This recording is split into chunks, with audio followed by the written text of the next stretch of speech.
Welcome to Accelerator Pedals. In this video, I'm going to show you how to easily test your 2007 and 2008 Ram 3500 Accelerator pedal. This video is meant to show you that the pedal works for both gas and diesel. This is the power supply. It takes 3 AA batteries. Line them up like this. Use some copper wires at the edges and attach the positive and negative wires at the ends. Verify that you will have about 4.5 volts coming out. That is close enough for testing to the 5-volt system in your car. The multimeter will be set at 20 volts just like this.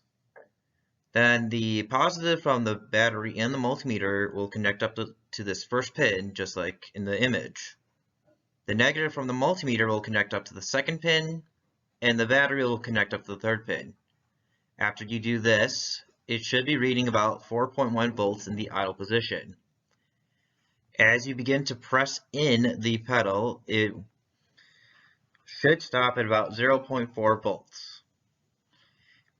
During these tests, you should be looking for spikes and glitches or any other irregularities during the test.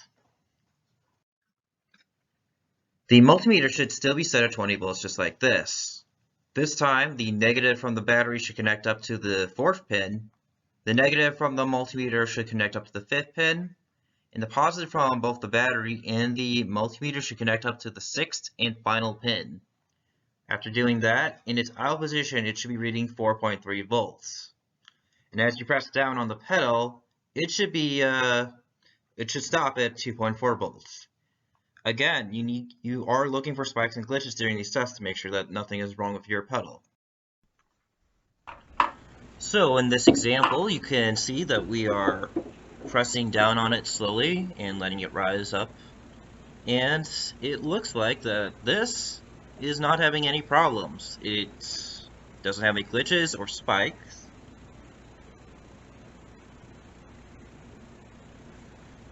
If your pedal has a spike or glitch, time to replace it. Our website shows when we have them in stock. We ship them from Ohio and we'll send it out right away. Check out the pinned comment and in the description for the link to our website. Thank you and have a good day.